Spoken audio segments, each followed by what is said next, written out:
기독교 강요 2권 10장 1절 구약과 신약 성경의 유사점. 구약 성경의 언약은 신약 성경의 언약과 실제로 같다. 문제 이미 말한 바에 의해서 우리는 다음의 사실 곧 창세 이후로 하나님이 택하사 자기 백성 중에 가입시킨 사람들은 모두 하나님과 언약을 맺게 되었으며 그 언약을 맺게 한 율법과 교리는 현재 우리 사이에서 인정되는 것과 같은 것이었다는 사실을 분명히 알 수 있다. 이 점을 밝히는 것은 매우 중요하다. 따라서 족장들은 우리와 같은 중보자의 은총에 의해서 같은 기업에 참여하며 동일한 구원을 바라보았지만 이 교제에서 그들과 우리는 경우가 어느 정도로 다른가를 일종의 부록으로서 논하겠다. 이 점을 증명하기 위해서 우리가 율법서와 예언서에서 수집한 증언들을 보면 하나님의 백성에게는 경외와 경건에 관해서 어떤 다른 원칙이 있은 일이 없다는 것을 분명히 알 수 있다.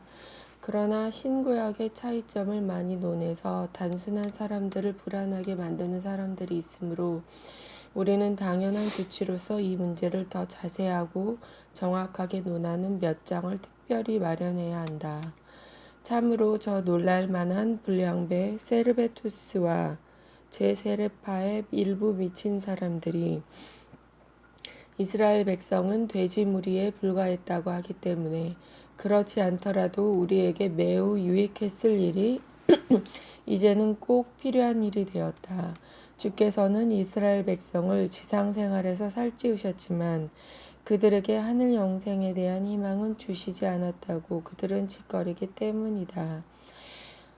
그러면 이 악취나는 오류에 경건한 사람들이 전염되지 않도록 하며 동시에 신구약의 차이점을 말할 때에 즉시 일어나는 난제들을 제거하기 위해서 우리는 그리스도 강림 전에 주께서 이스라엘 백성과 맺으신 언약과 그리스도와 강림한 후에 우리와 맺으신 언약이 얼마나 서로 같으며 또 얼마나 다른가를 살펴보기로 하겠다.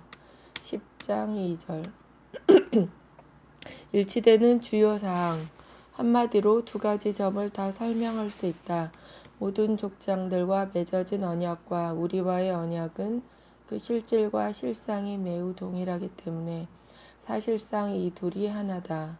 다만 처리 방법이 다르다. 그러나 이렇게 간단히 말해서는 분명히 이해할 수 없으므로 더 자세한 설명이 있어야만 논의의 전진이 있겠다. 그런데 신구약의 유사성이라기보다 그 동일성을 밝히려면 이미 고찰한 세부를 검토할 필요는 없겠다. 다른 곳에 논의될 문제들을 여기서 뒤섞는 것도 합당치 않을 것이다. 여기서 우리는 중요한 세 가지 점을 주장해야겠다. 첫째로 노력할 목표로서 유대인들에게 제시된 것은 육적인 번영과 행복이 아니었다고 우리는 생각한다. 오히려 그들을 선택하셨을 때에 영생의 희망을 주셨고 신탁과 율법과 선지자들에 의해서 이 선택을 보증하시며 확인하셨다. 둘째로 그들을 주에게 묶어놓은 언약은 그들 자신의 공로에 의해서가 아니라 오직 그들을 부르신 하나님의 자비에 의해 유지되었다. 셋째로 그들은 중보자이신 그리스도를 알고 있었고 그리스도를 통해서 하나님과 결합되며 하나님의 약속에 참여하리라고 믿었다. 둘째 점은 아직 충분히 이해하지 못하는지 모르므로 적당한 곳에서 자세히 설명하겠다. 주께서 자기 백성에게 주셨거나 약속하신 축복은 모두 오직 그의 선하심과 자비에서 왔다는 진리를 예언자들의 수많은 분명한 증언에 의해서 확증할 것이다. 셋째 점에 대해서 우리는 여러 곳에서 분명한 증거를 보였고 첫째 점에 대해서도 언급이 없지 않았다. 10장 3절 구약은 미래를 기대한다. 첫째 점이 특히 바로 눈앞의 문제에 관계된다. 이 점에 대해서 우리의 논적들은 논란이 더 많다. 그러므로 우리는 이것을 더욱 면밀히 주의해 보기로 하자. 그러나 우리가 하는 설명에 빠진 곳이 있을 때에는 설명을 추진하면서 보충하든지 또는 다른 적당한 곳에서 첨가하겠다. 사도는 확실히 이 세 가지 점에 관해서 우리의 의혹을 제거해준다. 오래전에 하나님 아버지께서 선지자들로 말미암아 성경의 복음을 미리 약속하시고 지정된 때에 그의 아들에 관하여 복음을 선포하셨다고 사도는 말한다. 마찬가지로 율법과 선지자들이 믿음으로 인한 의를 증언하며 이것을 복음 자체가 가르친다고 한다. 물론 복음은 사람의 심정을 현세의 기쁨에 국한하지 않고 영생을 바라보는 경치로 들어올린다.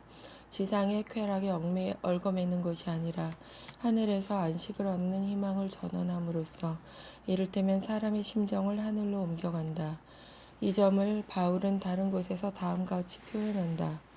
너희도 복음을 듣고 또한 믿어 약속의 성령으로 인치심을 받았으니 이는 우리의 기업의 보증이 되사 그 얻으신 것을 구속하시고 또 이는 예수 그리스도 안에 너희의 믿음과 모든 성도에 대한 사랑을 들음이요 너희를 위하여 하늘에 쌓아둔 소망을 인함이니 곧 전에 복음 곧 진리의 말씀에서 들은 것이라. 마찬가지로 그는 복음으로 너희를 부르사 우리 주 예수 그리스도의 영광을 얻게 하려 하심이니라. 그러므로 복음을 구원의 말씀, 미나는 하나님의 능력 또는 천국이라고 부른다. 만일 복음의 교훈은 영적인 것이며 우리로 하여금 썩지 않은 영생을 얻게 한다면 그 복음의 약속과 선포를 받은 사람들이 영혼의 일을 돌보지 않고 우둔한 짐승같이 육적인 쾌락을 추구했다고 생각해서는 안 된다. 복음에 관한 약속은 율법사와 예언사에 인봉되었고 새로운 백성을 위해 있었던 것이라고 하는 폐악한 말을 해서는 안 된다. 사도는 율법에 복음이 약속되었다고 말하고 조금 후에 무릇 율법에 있는 것은 특히 율법 아래 있는 자들을 위한 것임은 의심할 여지가 없다고 첨가한다. 바울은 다른 것과 관련하여 이 말을 했다는 것을 나는 인정한다. 그러나 율법이 가르치는 것은 무엇이든지 의례히 유대인에게 해당된다고 말할 때 그는 몇 절 앞에서 자기가 복음이 율법에서 약속되었다고 주장한 말을 잊은 것이 아니다. 복음의 약속이 율법에 포함되어 있다고 말함으로써 사도는 구약이 특히 내세에 관심이 있었다는 것을 아주 분명히 증명하는 것이다. 10장 4절 구약에서도 의롭다 하심은 오직 은총에서 그 타당성을 얻었다. 같은 이유로 구약은 하나님이 값없이 주시는 은총을 토대로 삼았으며 그리스도의 중보에 의해서 확립되었다는 결론이 나온다. 왜냐하면 복음이 선포하는 것도 죄인이 자기의 공로와는 별도로 아버지 같은 하나님과 사랑으로 의롭다함을 얻는다고 선언하는 데 불과하며 그 전체는 그리스도 안에서 요약되기 때문이다. 그러면 누가 감히 유대인들을 그리스도에게서 분리할 수 있겠는가? 그들에게 복음의 언약을 주셨다고 하며 복음의 유일한 토대는 그리스도가 아닌가? 믿음으로 의롭다함을 얻는다는 가르침을 받았다고 하는 사람들을 누가 감히 거저 얻는 구원의 선물에서 격리할 수 있는가? 분명한 문제를 길게 논의할 것 없이 우리에게는 주의 유명한 말씀이 있다. 아브라함은 나의 때 볼 것을 즐거워하다가 보고 기뻐하였느니라. 그리스도께서 아브라함에 관해서 증언하신 것을 사도는 신자들의 전반적인 경험이라고 한다. 그리스도는 어제나 오늘이나 영원토록 동일하시니라. 바울이 말하는 것은 단순히 그리스도의 영원한 신성이 아니라 그리스도의 권능이며 이 권능을 신자들은 영원히 받을 수 있다는 뜻이다. 그러므로 처녀 마리아와 사가랴의 노래에서도 그리스도에게서 계시된 구원을 전에 주께서 아브라함과 족장들에게 하신 약속들이 나타난 것이라고 부른다. 주께서 그리스도를 나타내심으로써 옛날 맹세를 실행하신 것이라면 구약의 목적은 항상 그리스도와 영생에 있었다고 하지 않을 수 없다. 10장 5절 언약의 비슷한 표징들 참으로 사도는 언약의 은총뿐 아니라 성례전의 의미에서도 이스라엘 백성과 우리를 동등하게 한다. 성경에 있는 대로 옛날 이스라엘 백성을 징계한 형벌들을 사도가 예로 든 것은 고린도 신자들이 그와 같은 죄를 짓지 못하게 하려는 목적이었다. 그래서 사도가 출발점으로 삼은 전제는 우리가 특권을 요구하며 이스라엘 백성이 받은 벌을 받지 않겠다고 할 근거가 없다는 것이다.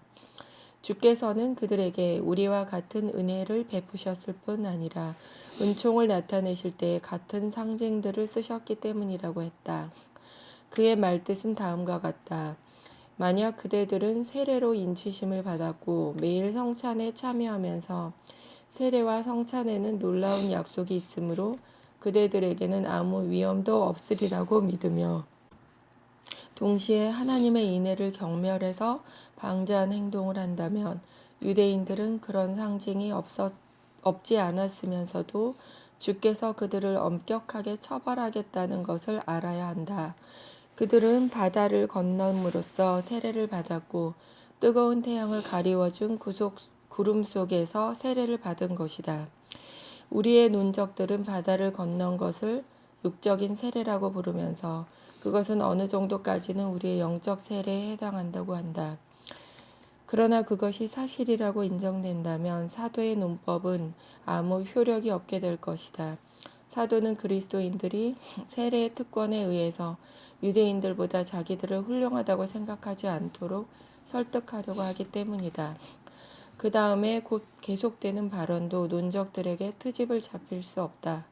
그들은 다 같은 신령한 식물을 먹으며 다 같은 신령한 음료를 마셨으니 이것은 사도는 그리스도를 가리키는 말로 해석한다. 10장 6절 요한복음 6장 49, 54절을 근거로 한 반대에 대한 논박. 바울의 발언을 뒤엎기 위해서 그들은 그리스도께서 하신 너희 조상들은 광야에서 만나를 먹었어도 죽었다. 와 내 살을 먹는 자는 영원히 죽지 아니라는 말씀을 들어 반대를 제기한다. 그러나 이 두 구절은 조화시키기 어렵지 않다. 주께서 그때 상대로 말씀하신 사람들은 음식으로 굶주린 배를 채우려고만 하고 영혼의 진정한 양식에는 관심이 없었기 때문에 예수께서는 그들의 이해력에 알맞도록 말씀하셨다. 특히 그들이 알아들을 수 있도록 만나와 그들의 육체를 비교하셨다. 그들은 그리스도가 자기의 권위를 증명하기 위해서 어떤 기적으로 권능을 증명할 것을 요구했다. 모세도 하늘에서 만나를 얻었을 때 광야에서 기적을 행하지 않았느냐고 했다. 그러나 그들이 말한 만나는 그 당시에 굶주린 사람들을 신체적으로 도와준 것을 의미할 뿐이었고 그들의 생각은 바울이 문제로 삼은 더 깊은 신비에는 도달하지 못했다. 그러므로 그리스도께서는 그들의 조상들이 모세에게서 받았다고 한 것보다 자기에게는 얼마나 더 위대한 은혜를 기대해야 하는가를 알리시고자 이 비교를 말씀하셨다. 주의 백성이 광야에서 아사하지 않도록 주께서 모세를 통하여 그들에게 하늘 양식을 주시고 그들을 단시일 동안 지탱해 주신 것을 위대하고 기억할 만한 기적이라고 한다면 영생을 주는 양식은 얼마나 더 훌륭한가를 추론해 보라고 하신다. 주께서는 만나의 가장 중요한 면을 간과하시고 그 최저의 이용 가치만을 말씀하신 이유를 우리는 알 수 있다. 유대인들이 그를 비난하려고 모세를 그에게 대립시키고 모세는 궁지에 빠진 백성을 만나로 구출했다고 했기 때문이다. 여기에 대해서 그리스도께서는 자기는 훨씬 더 고귀한 은총을 전달하는 사람이며 거기 비할 때 백성의 신체적 요구를 만족시킨 것은 비록 그들은 그것만을 중요시하지만 멸시해야 될 것이라고 대답하신다. 주께서 하늘에서 만나를 떨어뜨리신 것은 그들의 배만을 불리려고 하신 것이 아니라 한 영적 신비로서 주셨다는 것을, 즉 우리가 그리스도 안에서 받는 영적 생명을 예시하셨다는 것을 바울은 알고 있었다. 그러므로 그는 특히 고려할 가치가 있는 이 측면을 무시하지 않았다. 이것을 보면 우리는 확신을 가지고 결론 지을 수 있다. 주께서는 지금 우리에게 주시는 것과 똑같은 영원한 하늘 생명의 약속을 유대인들에게도 알리셨을 뿐 아니라 진정한 영적 성례전으로 그 약속에 인을 치셨다고. 어거스틴은 마니교도 파우스투스를 논박함이라는 저서에서 이 문제를 상세히 논의했다. 영생에 대한 소망에 관한 주장은 구약 성경의 족장들이 다가올 삶 속에서 약속이 이행될 것을 기대했음을 보여준다. 10장 7절. 그와 더불어 또한 영생을 얻었다. 그러나 우리가 그리스도와 사도들에게서 들은 바와 같이 족장들에게서도 모두 공통적인 영적 언약이 있었다는 데 대해서 독자들은 그것을 증명하는 말씀들이 율법서와 예언서에서 인용되기를 바라는지 모른다. 그렇다면 나는 기꺼이 그 소원대로 하겠다. 더욱이 그렇게 한다면 우리의 논적들은 더 확실히 반박을 받을 것이며 다시는 문제를 회피할 수 없게 될 것이다. 내가 우선 제출하려는 증거를 제세례파는 무의미하며 심지어 우스운 것이라고 해서 멸시할 줄을 나는 알지만 역시 그것은 정신이 건전하고 배우고자 하는 사람들에게 지극히 귀중한 증거가 될 것이다. 하나님의 말씀 속에 큰 생명력이 있어서 하나님이 이미 거기 참가하는 것을 허락하신 사람들의 영혼을 모두 살린다는 것을 나는 이미 당연한 사실이라고 믿는다. 하나님의 말씀은 썩지 않는 씨며 항상 있다고 한 베드로의 말은 언제든지 타당했고 그는 이 점을 이사야의 말대로 추론하기도 한다.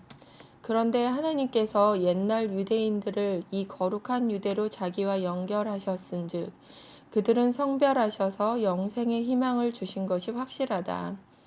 그들이 말씀을 받아들여 하나님과 더욱 긴밀히 결합되었다고 내가 말하는 것은 천지와 우주 만물의 편만한 전반적인 전달 방법을 의미하는 것이 아니다. 이런 방법도 만물에 각각 그 본성의 정도에 따라 생명을 주지만 썩어가는 공경에서 해방하지는 못한다. 내가 의미하는 것은 경건한 사람들의 영혼을 비추는 특별한 방법이다. 이 방법은 하나님에 대한 지식을 주는 동시에 이를테면 그 영혼들을 하나님과 결합시킨다. 아담, 아벨, 노아, 아브라함 이하의 족장들은 이와 같은 말씀에 의한 조명으로 하나님에게 밀착하여 떨어지지 않았다. 그러므로 그들은 하나님의 영원 불멸하는 나라에 틀림없이 들어갔다고 나는 단정한다. 그들은 참으로 하나님께 참여했으며 이 참여에는 영생의 축복이 없을 수 없기 때문이다.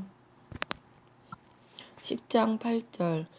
구약에서 하나님께서는 자기 백성들에게 하나님과 사귐을 허락하심으로써 그들에게 영생을 주셨다. 이것도 아직 조금 분명치 못한 것 같은가?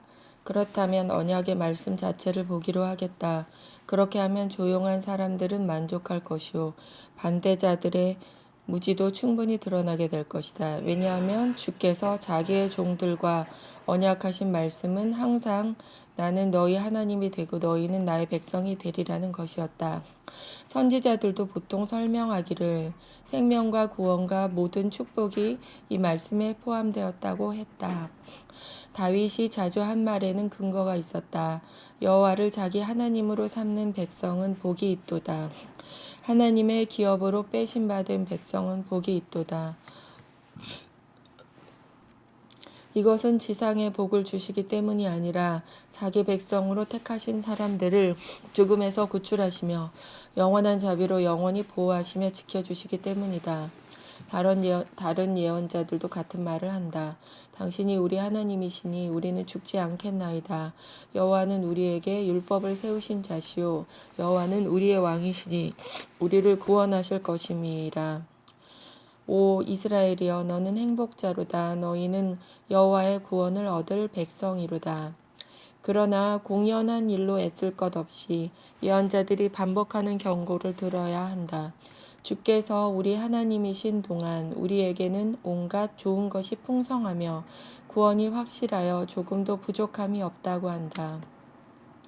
옳은 말이다. 하나님의 얼굴이 비치시는 순간 그 얼굴이 구원의 가장 확실한 보증이 된다면 하나님이 어떤 사람에게 그의 하나님으로서 나타나실 때에 이 계시와 동시에 자기의 구원의 보고를 그에게 열어주시지 않을 수 있겠는가? 하나님이 우리의 하나님이 되시는 조건은 모세를 통해서 증언하신 대로 하나님이 우리 사이에 계신다는 것이다. 그러나 하나님이 이렇게 함께 계시는 사람은 동시에 생명을 받아 가지지 않을 수 없다. 더 다른 설명이 없었지만 나는 너희 하나님이 되리니라는 말씀에서 그들은 영적 생명에 대한 분명한 약속을 받았다. 이는 그들의 신체에 대해서만이 아니라 특히 그들의 영혼에 대해서 하나님이 되시겠다고 선언하셨기 때문이다. 다만 의를 통해서 하나님과 결합되지 않은 영혼은 여전히 하나님에게서 격리되어 있으며 죽음 속에 있다. 그러나 하나님과의 결합이 있을 때에는 영원한 구원을 동반하게 될 것이다. 10장 9절 구약에서도 하나님의 선하심은 죽음보다 강하였다.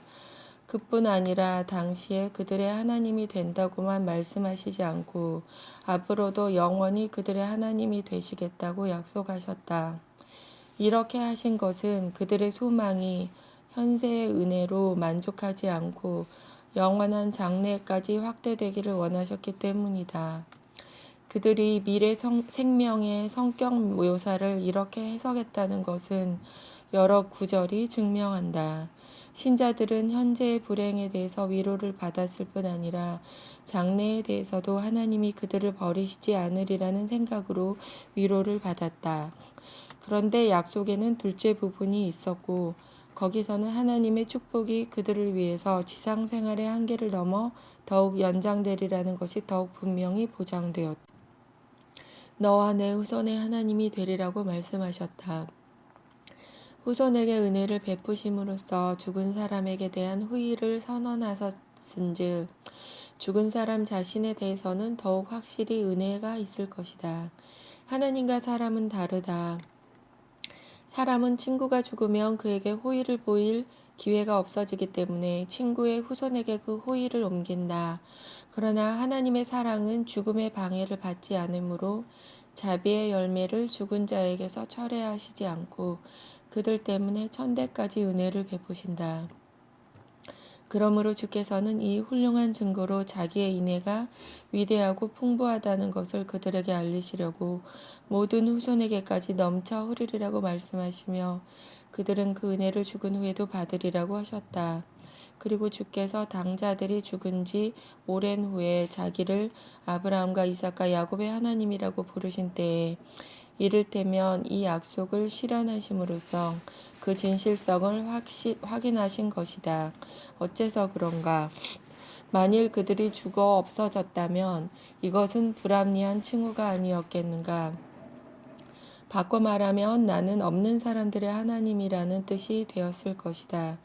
따라서 복음서 기자들의 기록에 그리스도께서는 이 한 가지 증거만으로 사두개파를 논박하셨다고 한다.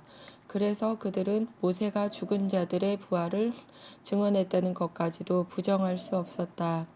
이는 모세 자신에게서 모든 성도가 그 수중에 있으면 멸하는 신명기 33장 3절을 배웠기 때문이다.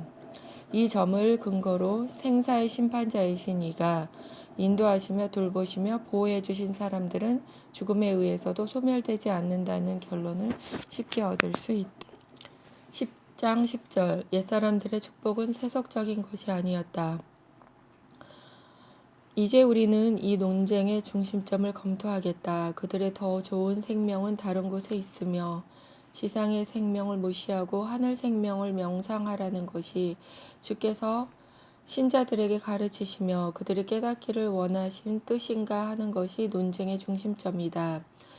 첫째로 주께서 신자들에게 명령하신 생활 양식은 일종의 계속적인 훈련이었다. 그들이 현세 생활만으로 행복을 느낀다면 모든 사람 가운데서 가장 가련한 인간이라는 것을 생각하게 만드는 훈련이었다. 잃어버린 행복을 회상하기만 해도 지극히 슬펐던 아담은 고된 노동으로 겨우 살아갔다. 하나님의 저주를 받아 어려운 육체 노동을 하는 것도 부족하다는 듯이 남아있는 위로 가운데서도 극도의 슬픔을 견뎌야 했다. 두 아들 가운데서 한 아들은 다른 아들에게 무참히 죽었다. 살아있는 아들은 보기만 해도 밉고 몸서리 쳐진 것은 당연하다. 한창 때에 참사를 당한 아벨은 인간의 재난을 대표하는 듯했다. 온 세상이 쾌락 추구의 태평세월을 보냈을 때에 노아만은 일생의 상당한 부분을 방주 건조로 시달렸다. 겨우 죽음을 면하기는 했으나 그것은 100번 죽는 것보다도 더 어려운 고생이었다. 방주가 10개월 동안 일종의 무덤 같았을 뿐 아니라 그 오랜 시일 동안을 짐승들의 배설물에 거의 묻히다시피 하면서 갇혀 지내는 것은 비할 수 없이 불쾌한 일이었다. 이런 큰 분란을 극복하고 나서 그는 새로운 슬픔을 당했다. 자기 아들이 자기를 조롱하는 것을 보았으며 부득이 자기 입으로 그 아들을 저주했다. 하나님의 크신 은혜로 홍수에서 살아난 아들이었다. 10장 11절 아브라함의 믿음. 우리는 아브라함의 믿음을 생각할 때 그를 10만인의 가치에 해당하는 사람으로 보아야 한다. 그의 믿음은 믿는 자들의 가장 훌륭한 모범이 되었으며 하나님의 자녀가 되려면 우리는 아브라함 족속의 일원으로 인정되어야 한다. 그런데 사람들 가운데서 가장 구석지고 으슥한 곳에도 차지하지 못했던 그가 모든 신자의 조상이 되리라고 하였으니 이보다 더 불합리한 이야기가 있겠는가? 그러나 그를 신자들 사이에서 최고의 존경을 받는 계급에서라도 신자들 사이에서 제거한다면 교회는 전적으로 말소될 것이다. 그런데 그의 생애의 경험을 보면 그가 처음으로 하나님의 소명을 받았을 때에 그는 고향과 부모와 친구들을 즉 인간 생활에서 가장 아름다운 인연으로 인정되는 것들을 떠나게 되었다. 하나님께서는 고의로 그에게서 인생의 모든 즐거움을 빼앗으시는 것 같았다. 그는 거주지로 지정된 땅에 도착하자 기근 때문에 그곳에서 쫓겨났다. 도움을 얻으려고 도망해 간 곳에서는 자기가 살기 위해서 자기 아내를 내줄 수밖에 없었다. 이것은 여러 번 죽기보다도 괴로운 일이었을 것이다. 거주지에 돌아오기는 했으나 다시 기근으로 쫓겨났다. 이렇게 자주 배를 골아야 하며 거기서 도망하지 않고는 목숨을 유지할 수 없는 그런 땅에서 산다는 것을 행복하다고 할 것인가? 아비멜렉의 땅에서도 같은 궁지에 빠져 자기가 살기 위해서 철을 내놓았다. 불안한 방랑을 여러 해 계속하는 동안에 종들이 끊임없이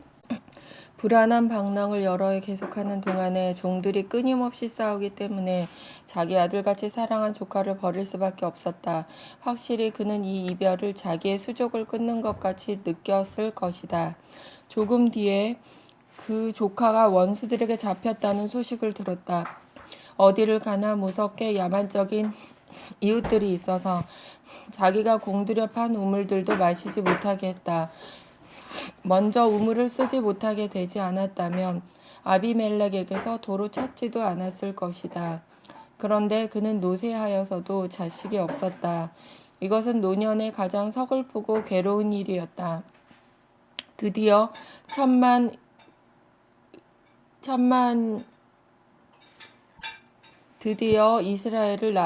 이스마엘을 낳았으나 그 아들의 출생이 그에게는 큰 고통이 되었다. 마치 그가 여종을 교만하게 만들어 가정 불화를 일으킨 듯이 사라가 원망하기 때문에 그는 지쳐버렸다. 드디어 이삭이 낳았지만 맏아들인 이스마엘을 거의 원수같이 쫓아내어 버리라는 조건이 붙어 있었다. 이삭만이 남아있어서 노쇠한 이 착한 사람이 의지할 아들이었는데 그를 제물로 바치라는 명령을 잠시 후에 받았다. 아버지가 아들을 죽인다는 것보다 더 무서운 일을 상상할 수 있는가? 이삭이 병으로 죽었더라도 누가 아브라함을 가장 불행한 노인이라고 생각하지 않았겠는가? 희롱당한 것 같이 아들을 얻었다가 그 아들 때문에 아들이 없는 슬픔이 갑절이나 더 고통스럽게 되었을 것이다. 만일 이삭이 낯선 사람에 의해 죽었다면 그 부끄러운 죽음이 재난을 더욱 큰 것으로 만들었을 것이다. 그러나 아들이 아버지의 손에 죽는다는 것은 무엇보다도 큰 재난이다. 간단히 말하면 아브라함은 일평생 세파에 시달렸으므로 비극의 일생을 그리고 싶은 사람은 아브라함같이 적절한 모델을 얻어볼 수 있을 것이다. 그는 그렇게 많은 폭풍을 겪으면서도 결국 안전하게 빠져나갔다고 해서 그의 일생이 완전한 불행은 아니었다고 항변하지 말라. 무한히 많은 곤란을 당하면서 오랫동안 악전고투하는 사람을 행복하게 산다고 우리는 말하지 않는다. 슬픔을 느끼지 않고 현재 여러 가지 혜택을 고요히 즐기는 사람을 우리는 행복하게 산다고 하는 것이다. 10장 12절 이삭과 야곱의 믿음. 이삭이 당한 고생들은 비교적 심하지 않았으나 조금도 만족할 수는 없었다. 그도 역시 지상의 행복을 허락하지 않는 여러 가지 고통을 경험했다. 기근 때문에 가나안 땅에서 쫓겨났고 사랑하는 아내를 빼앗겼다. 이웃들은 백방으로 그를 괴롭혀 우물물 때문에도 싸우지 않을 수 없었다. 가정에서는 그의 자부들이 큰 말썽을 일으켰다. 그의 아들들이 싸워서 괴로웠고 이 큰 재앙을 제거하기 위해서 자기가 축복한 아들을 먼 곳으로 보내야만 할 수밖에 없었다.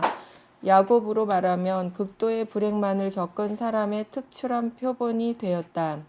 소년 시절에는 가정에서 형의 위협에 전전긍긍하는 세월을 보냈고 드디어 굴복할 수밖에 없었다. 부모와 고향을 떠나갔을 때 이런 추방에서 오는 슬픔뿐 아니라 그의 외삼촌인 라반도 친절하거나 다정하게 받아주지 않았다.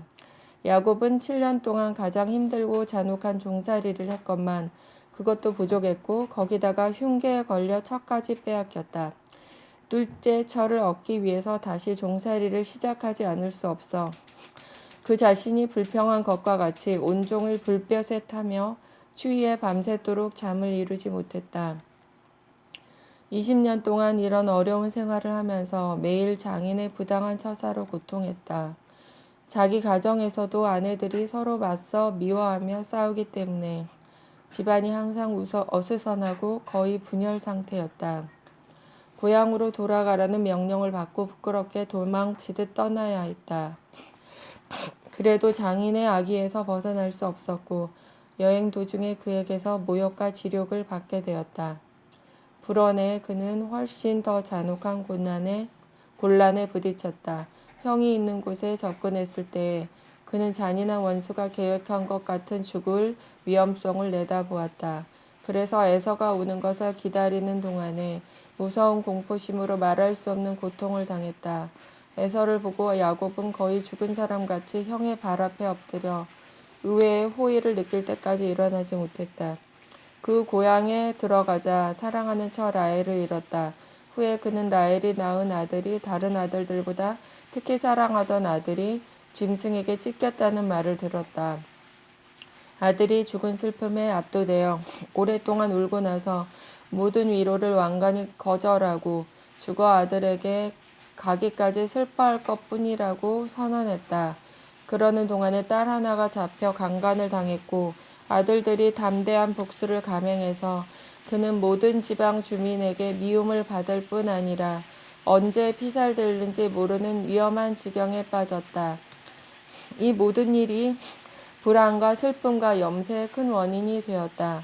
거기다가 맏아들 르우벤의 극악한 범죄가 있었는데 이보다 더 중대한 일이 있을 수 없었다.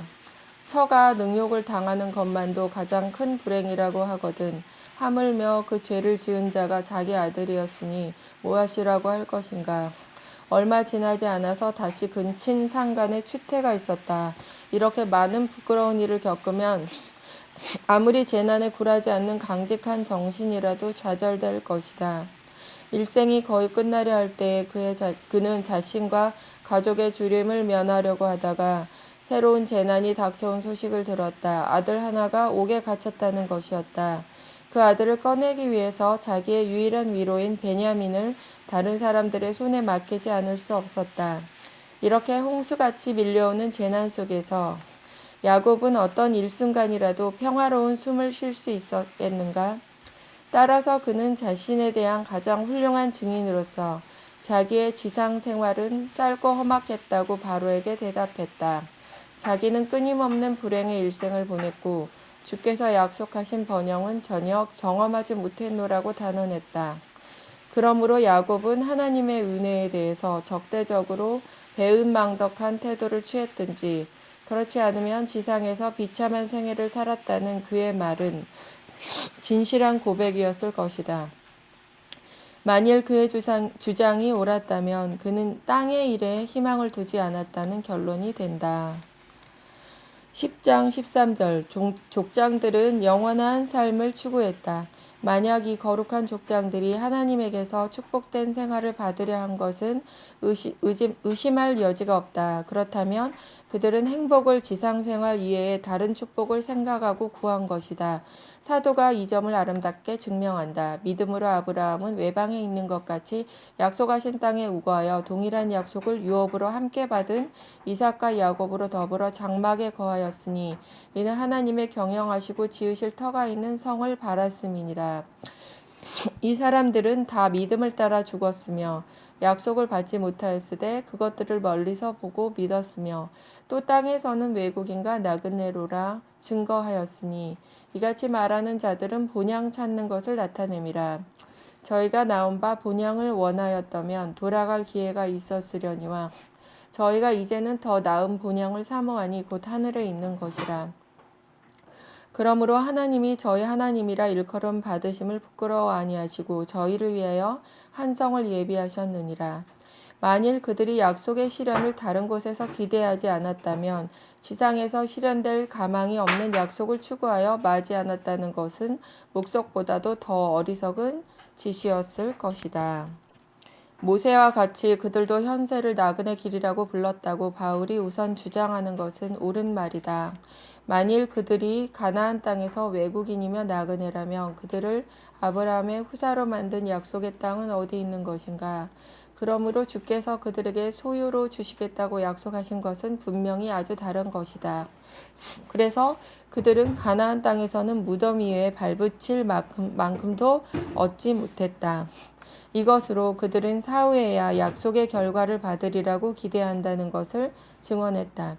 그렇기 때문에 야곱은 그 땅에 묻히는 것을 심히 원해서 아들 요셉에게 맹세로 이 일을 약속시켰고 요셉 또한 자기의 뼈가 흙이 되어 수백 년 지난 후에라도 그 뼈를 그 땅으로 옮겨가라고 명령했던 것이다.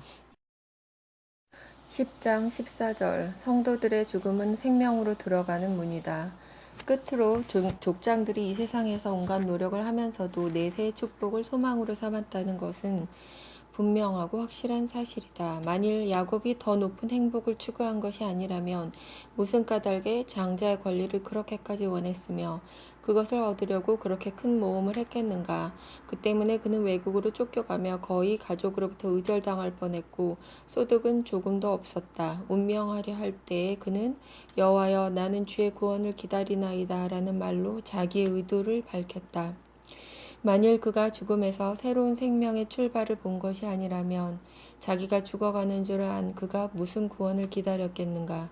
우리는 무슨 까닭에 거룩한 분들과 하나님의 자녀들에 대해서 논의하고 있는가. 진리를 공격하려고 하던 자까지도 이런 일을 어렴풋이 알고 있지 않았는가. 발람이 나는 의인의 죽음같이 죽기를 원하며 나의 종말이 그와 같기를 바라도다 라고 말한 것은 무슨 뜻인가. 그는 후에 다윗이 엄명한 것 같이 느낀 것이 아닌가. 다윗은 말하기를 성도의 죽는 것을 여호와께서 귀중히 보시는도다. 그러나 불경된 자의 죽음은 극히 악하도다 라고 했다. 만일 죽음이 최후의 경계선이요 종점이라면 죽음의 선인과 악인의 구별이 없을 것이지만 그들의 사후에 기다리고 있는 것은 서로 다르다. 10장 15절 다윗이 희망을 선포한다. 우리는 아직 모세까지 왔을 뿐이다. 모세가 풍부한 각종 물자와 옥토에 대한 약속으로 육적인 백성을 유인해내서 하나님을 경배하게 만든 것이 그가 다한 유일한 직책이었다고 우리의 논적들은 주장한다. 그러나 만일 우리가 제시된 강명을 고의로 피하는 것이 아니라면 영적 언약이 이미 분명히 확인된 것을 알 수 있다. 예언자들을 보면 그들에게는 영원한 생명과 그리스도의 나라가 가장 찬란하게 제시되었다. 우선 예언자들의 선배였던 다윗은 하나님의 경륜의 순서에 따라 하늘 신비들을 다른 예언자들보다 아주 희미하게 나타냈다. 그러면서도 그의 모든 발언은 아주 분명하고 확실하게 그 목표를 겨눈 것이었다. 그가 지상 생활에 어느 정도의 가치를 인정했는가는 대저 나는 주께 객이 되고 거류자가 됨이 나의 모든 열조와 같은 이이다 라는 말이 증언한다. 사람마다 허사뿐이니이다. 진실로 각 사람은 그림자같이 다니고 주여 내가 무엇을 바라리요 나의 소망은 주께 있나이다. 지상에는 견고한 것이나 완전한 것이 없다고 고백하면서 하나님께 대한 믿음을 견지하는 사람은 확실히 자기의 행복은 다른 곳에 있다고 생각하는 것이다. 다윗은 신자들을 참으로 위로하려고 할 때에는 항상 이 명상을 권고했다. 다른 구절에서 그는 인간의 단명함과 무상함을 말한 다음에 이어서 여호와의 인자하심은 자기를 경외하는 자에게 영원부터 영원까지 이르며라고 첨부한다. 이와 같은 그의 발언이 시편 102편에도 있다. 주께서 옛적에 땅의 기초를 두셨사오며 하늘도 주의 손으로 지으신 바니이다. 천지는 없어지려니와 주는 영존하시겠고 그것들은 다 옷같이 낡으리니 의복같이 바꾸시면 바뀌려니와 주는 여상하시고 주의 연대는 무궁하리이다. 주의 종들의 자손이 항상 있고 그 후손이 주의 앞에 굳게 서리이다. 천지가 멸망하더라도 경건자들이 하나님 앞에 여전히 굳게 서 있다면 그들의 구원은 하나님의 영원성과 결합되어 있다는 결론이 된다. 그러나 이 소망은 이사야서에 있는 약속을 토대로 하지 않고서는 전혀 성립할 수 없다. 하늘이 연기같이 사라지고 땅이 옷같이 헤어지며 거기 거한 자들이 하루살이같이 죽으려니와 나의 구원은 영원히 있고 나의 의는 폐하여지지 아니하리라고 주께서 말씀하신다. 거기서는 의와 구원의 영구성이 있다고 하며 이것은 하나님 안에 영구히 있다는 것이 아니라 사람이 영구히 경험하게 되는 것이라고 한다. 10장 16절 미래의 삶에 적용되는 천부적인 구절들. 그가 시편에서 성도들의 번영에 대하여 노래하는 많은 구절들도 하늘 영광이 나타난 뜻으로 해석하지 않는다면 다르게 이해할 길이 없을 것이다. 예컨대 저가 그 성도의 영혼을 보전하사 악인의 손에서 건지시느니라. 의인을 위하여 빛이 동트며 마음이 정직한 자를 위하여 기쁨이 밝아오도다. 마찬가지로 의인의 의가 영원히 있고 그 뿔이 영화로이 들리리로다. 악인의 소욕은 멸망하리로다. 또 진실로 의인이 주의 이름에 감사하며 정직한 자가 주의 앞에 거하리이다. 의인은 영원히 기념하게 되리로다. 또 다른 구절에서는 여호와께서 그 종들의 영혼을 구속하시나니라고 한다. 주께서는 자기의 종들이 악인의 정욕 때문에 고통당할 뿐 아니라 찢기고 몰락하는 것까지 허락하시는 때가 많다. 선인들이 어둡고 누추한 곳에서 신음하는 것을 버려두시는데 악인들은 거의 별 사이에서 빛난다. 또 자기의 얼굴의 광채로 선인들을 격려하셔서 그들이 영구한 행복을 누리게 하시는 것이 아니다. 그렇기 때문에 다윗까지도 만일 신자들이 현세 사태만을 주목한다면 그들은 심히 중대한 유혹에 걸려 마치 하나님은 무지한 사람들에게 호의와 보상을 베푸시지 않는 것까지 생각하게 되리라는 사실을 숨기지 않는다. 이만큼 악인들은 심히 창성하며 번영하는데 경건자들은 치욕과 빈곤과 멸시와 각종의 십자가에 눌려 지낸다. 나는 거의 실족할 뻔하였으니 이는 내가 악인의 형통함을 보고 오만한 자를 질시하였음이로다고 다윗은 말했다. 그러나 그는 이 발언의 결론으로서 내가 어쩌면 이를 알까 하여 생각한즉 내게 심히 곤란하더니 하나님의 성소에 들어갈 때에야 저희의 결국을 내가 깨닫겠나이다 라고 한다. 10장 17절 믿는 자들의 소망은 현세의 공경을 초월하여 미래를 바라본다. 그러므로 우리가 다윗의 이 고백에서 배워야 하는 것은 하나님이 종들에게 하신 약속을 이 세상에서 성취하시는 일은 매우 드물거나 전혀 없다는 것을 구약하의 거룩한 족장들이 알고 있었다는 사실이다. 따라서 그들은 마음을 하나님의 성소로 들어올려 현세의 그림자 속에서 나타나지 않는 것이 거기 숨겨 있는 것을 보았다. 이곳이 곧 하나님의 최후 심판대였다. 그들은 비록 그것을 육안으로 볼 수 없었지만 믿음으로 이해하는 것으로 만족했다. 이 확신에 의해서 때가 오리라는 것을 의심하지 않았다. 이 세상에서는 어떤 일이 있든 간에 하나님의 약속이 실현되는 때가 오리라는 것을 이 점은 다음 발언들이 증거한다. 나는 의로운 징에 주의 얼굴을 보리니 주의 형상으로 만족하리이다. 또 나는 하나님의 집에 있는 푸른 감람나무 같으며 또 의인은 종려나무같이 번성하며 레바논의 백항목같이 발육하리로다. 여호와의 집에 심겼으며 우리 하나님의 공정에서 흥왕하리로다.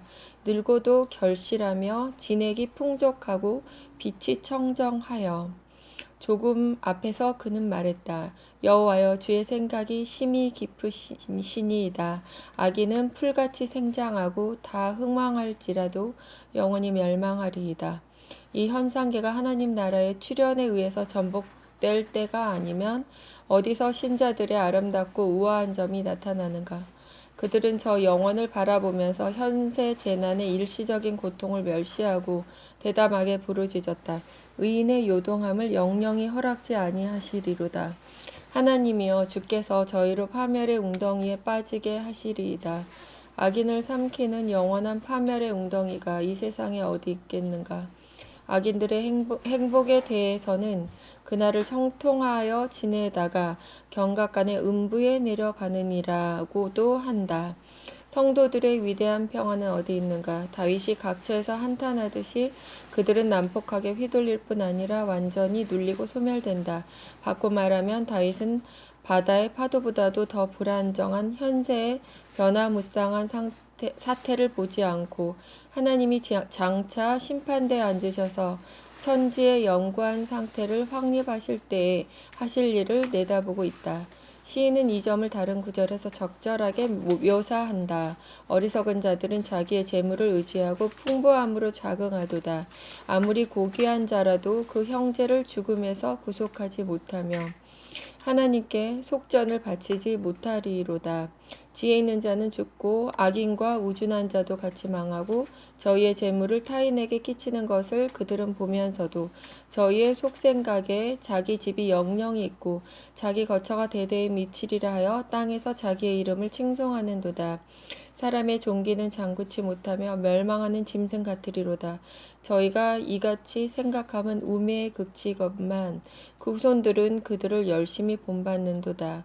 양같이 저희를 음부에 모으시리니 사망이 저희를 지배하리로다. 빛이 동트면 의인이 저희를 다스리리니 저희 아름다움이 소멸하여 음부가 저희 거처가 되리로다. 현세의 소위 행복은 믿을 수 없고 순식간에 사라지는 것인데 그것을 믿고 안심하는 사람들을 이렇게 조롱하는 것은 첫째로 지혜 있는 자는 훨씬 다른 종류의 행복을 구해야 한다는 것을 밝힌다. 그러나 다윗은 악인들이 멸망한 후에 결정자들의 나라가 있으리라고 함으로써 부활의 신비를 더욱 분명히 밝힌다.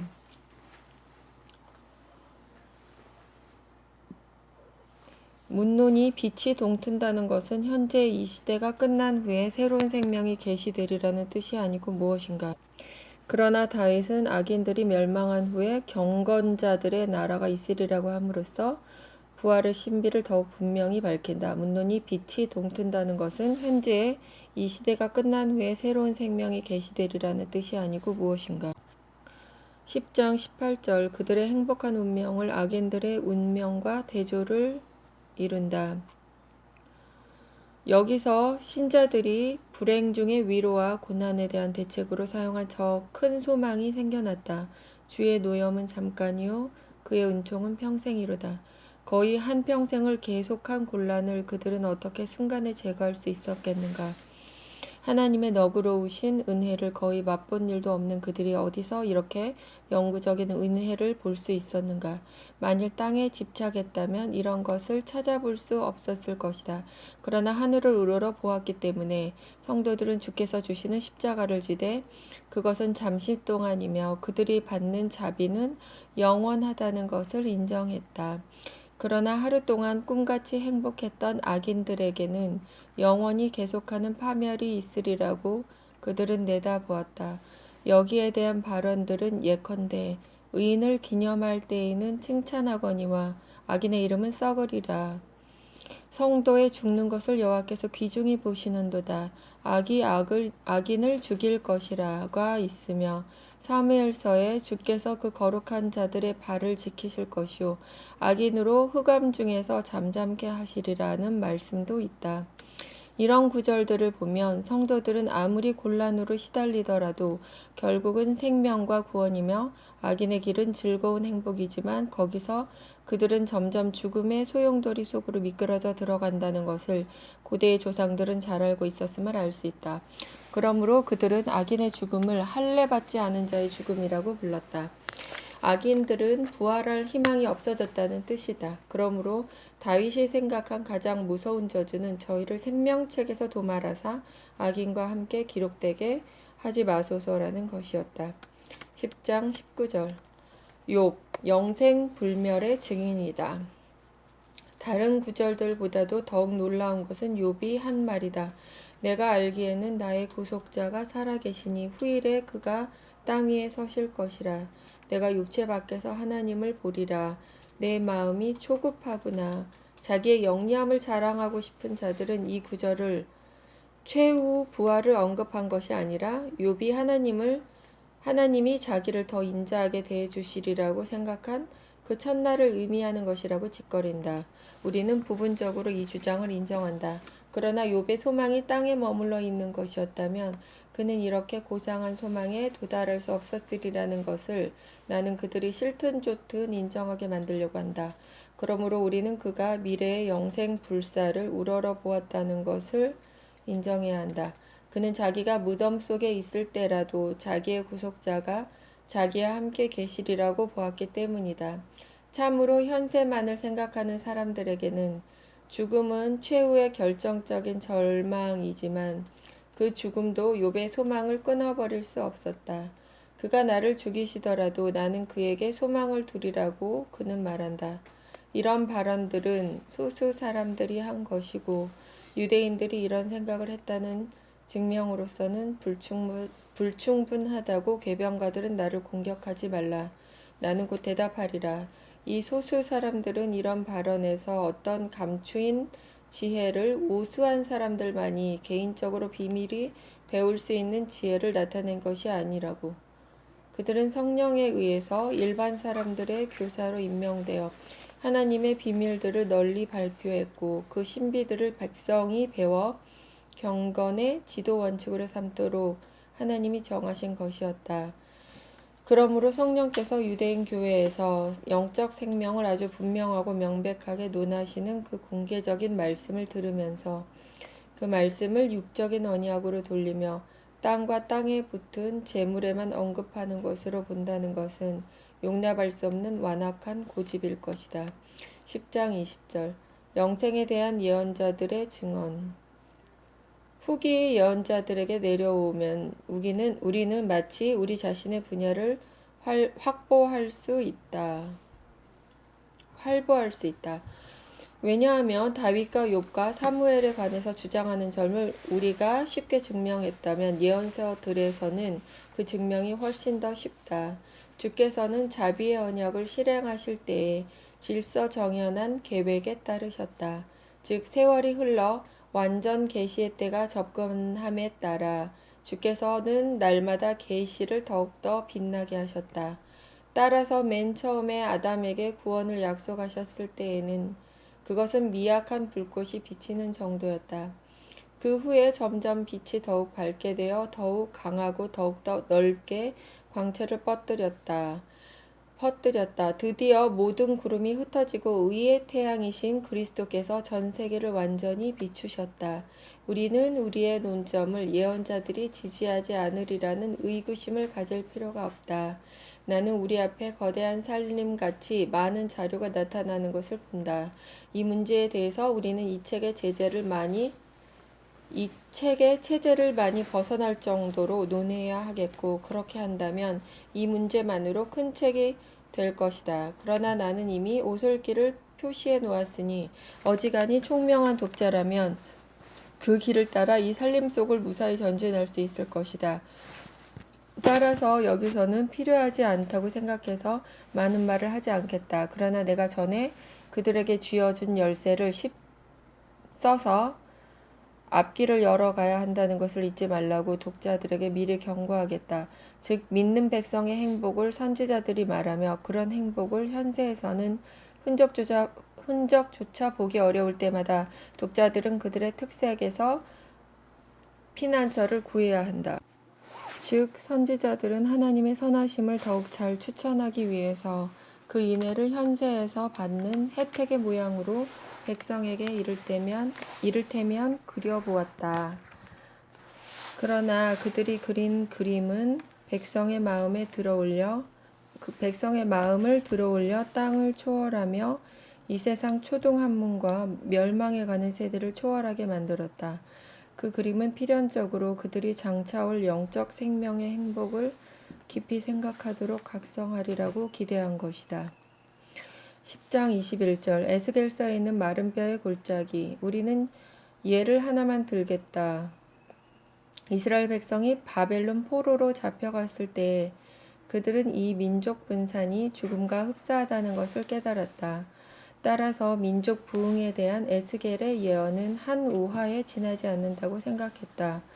그들에게서 이 그릇된 생각을 버리게 만드는 것은 어려운 일이었다. 그들은 예언자의 말을 문자 그대로 해석해서 썩어가는 시체들이 다시 살게 되리라는 뜻이라고 생각했기 때문이다.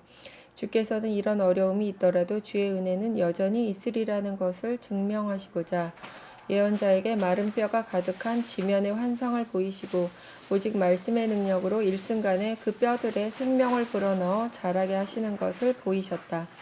참으로 이 환상은 당시의 회의를 시정하는 데 도움이 되었고 동시에 주의 권능이 유대 백성의 부흥뿐 아니라 훨씬 그 이상의 일을 하신다는 깊은 인상을 유대인들에게 주었다.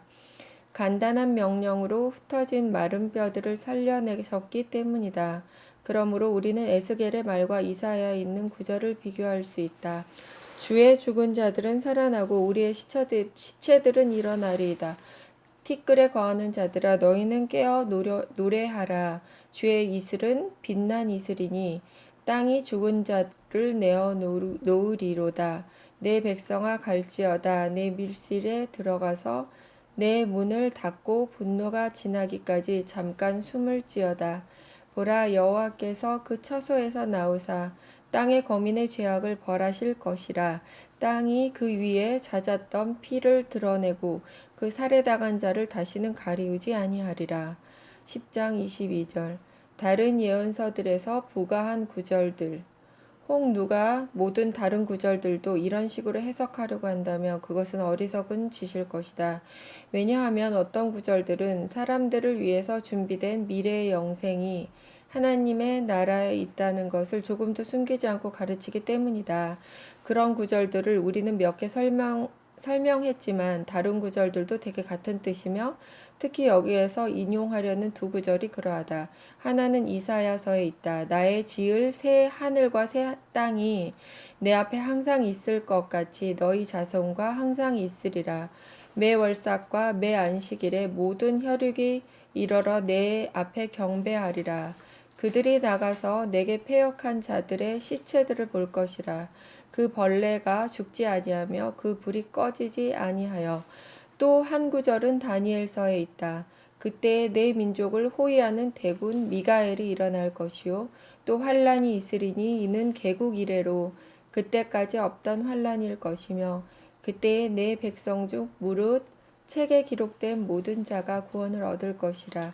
땅의 티끌 가운데서 자는 자 중에 많이 깨어 영생을 얻는 자도 있겠고 수욕을 받아서 무궁히 부끄러움을 입을 자도 있을 것이며. 10장 23절 요약과 결론 영생 문제에서 신구약은 일치한다. 아직 두 가지 점이 남았다. 즉 구약의 조상들은 그리스도를 언약의 보증으로 소유하였고 둘째 미래의 행복은 그에게 있다고 전적으로 믿었다는 사실이다. 둘은 비교적 분명하고 논쟁할 여지도 적기 때문에 우리는 증명하려고 애쓰지 않겠다. 그러므로 우리는 마귀의 모든 술책으로도 공격할 수 없는 한 원칙을 담대히 견지하겠다. 주께서 이스라엘 백성과 맺으신 구약, 즉 옛 언약은 땅에 불튼 일에 국한된 것이 아니라 영원한 영적 생명에 대한 약속을 포함했다는 것이 우리의 원칙이다. 이 언약에 참으로 찬동한 사람들은 모두 그 마음에 이런 생명에 대한 기대가 깊이 새겨져 있었다. 어떤 자들은 주께서 유대 백성에게 약속하신 것 또는 그들이 추구한 것은 배가 부르는 것, 육의 즐거움, 불어가는 재물, 외면적인 권력, 번성하는 자손, 기타 자연인이 갈망하는 모든 것 뿐이었다고 하지만 우리는 위험스러운 사상을 물리친다. 주 그리스도께서 믿는 자들에게 지금 약속하시는 천국은 아브라함과 이삭과 야곱과 함께 식탁에 앉는 천국에 불과하다.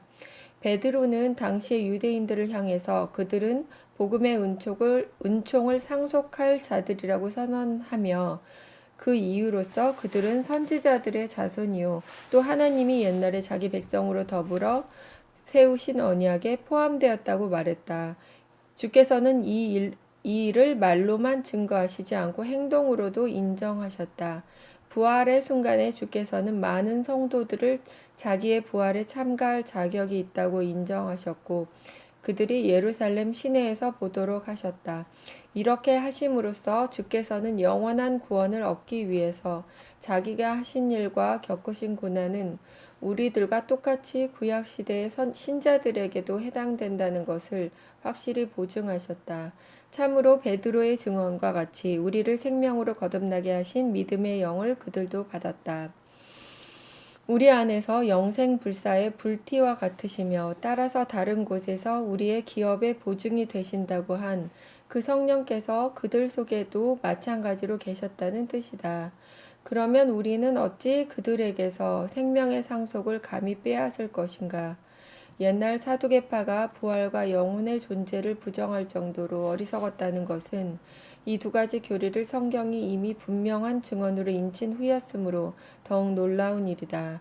지금 유대민족은 전체적으로 메시아의 지상적 왕국을 기다리고 있지만 그들이 복음을 거부하기 때문에 이 형벌을 받으리라고 성경이 벌써 예언하지 않았다면 그들의 우둔함은 사두개파에 못지않게 해결할 것이다.